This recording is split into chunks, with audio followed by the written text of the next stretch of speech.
নমস্কার বন্ধুরা, আজ আমি নিয়ে এসেছি ব্রোকলির দারুণ টেস্টি একটি নিরামিষ রেসিপি। ব্রোকলি দেখতে যেমন সুন্দর, খেতে কিন্তু তার থেকেও বেশি সুস্বাদু, আর তার থেকেও বেশি হলো এর পুষ্টিগুণ। একদম প্রোটিন ও ভিটামিনে ভরপুর।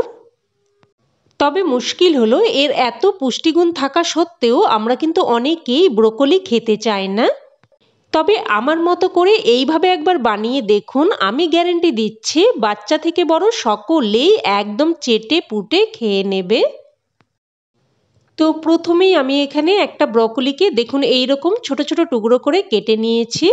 এবার ব্রোকলির ডাঁটার অংশটাও আমি নিয়ে নিয়েছি, কিছুটা অংশ আমি এর থেকে নিয়ে নেব।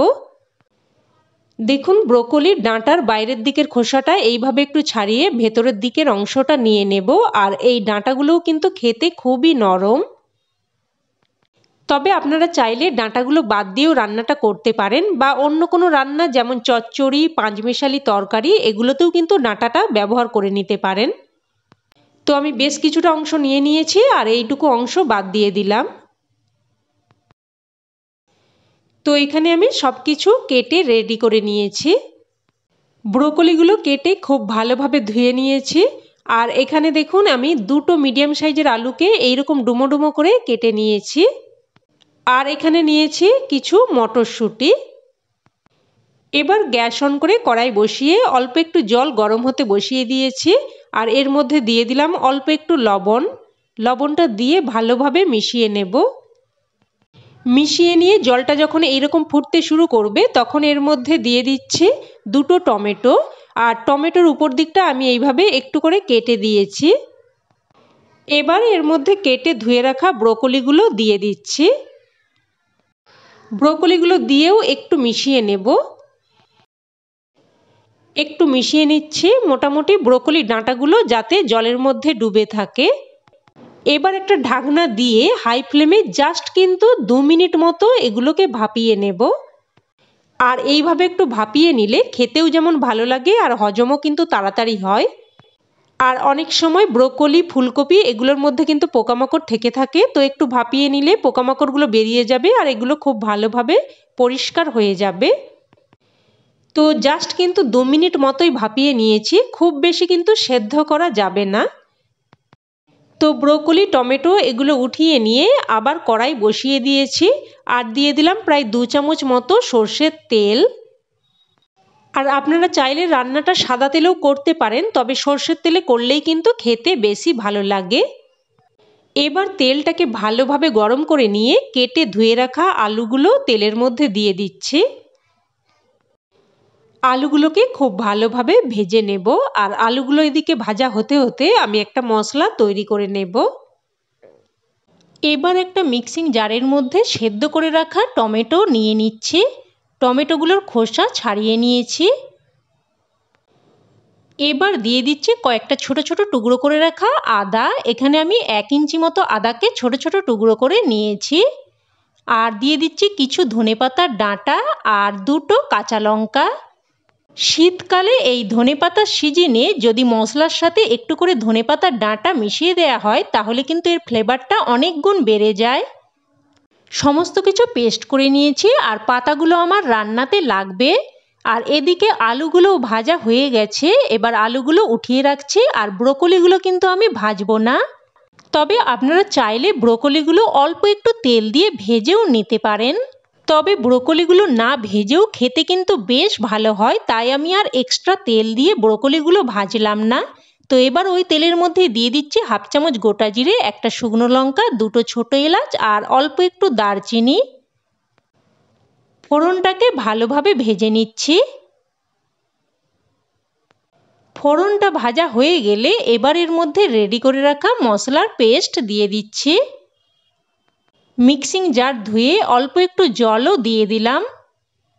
এবার দিয়ে দিচ্ছি 1/2 চামচ জিরের গুঁড়ো, 1/2 চামচ ধনের গুঁড়ো, 1/2 চামচ হলুদ গুঁড়ো আর অল্প একটু কাশ্মীরি লঙ্কার গুঁড়ো। এটা আমি কালারের জন্য দিলাম, তবে আপনারা চাইলে এটা স্কিপও করতে পারেন, বা একটু ঝাল লঙ্কার গুঁড়োও দিয়ে দিতে পারেন। তবে ঝালটা আপনারা আপনাদের স্বাদ মতো দিয়ে দেবেন।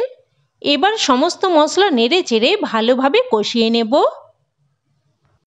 দেখুন মশলাটাকে খুব ভালোভাবে কষিয়ে নিয়েছি, মশলা থেকে একদম তেল সেপারেট হয়ে গেছে। তো আবারও একটু নেড়েচেড়ে মিশিয়ে দিচ্ছি। এবার এর মধ্যে ভেজে রাখা আলু আর ব্রোকলির ডাঁটা আর মটরশুঁটিগুলো দিয়ে দিলাম, আর কিছুটা পরিমাণ জলও দিয়ে দিচ্ছি। আর এই সময় দিয়ে দেব পরিমাণ মতো লবণ। এবার সমস্ত কিছু মিশিয়ে নিয়ে আবারও ভালোভাবে কষিয়ে নেব। আর এই সময় লবণটা দিয়ে দিলে মশলাটা কষতে কষতে আলুগুলো অনেকটাই সেদ্ধ হয়ে যাবে। তো দেখুন আবারও খুব ভালোভাবে কষিয়ে নিয়েছি, আর আলুগুলো প্রায় অনেকটাই সেদ্ধ হয়ে গেছে। আর ব্রোকলি কিন্তু খুবই নরম, তাই আলুগুলো একটু সেদ্ধ হয়ে গেলেই তারপর ব্রোকলিগুলো দিতে হবে।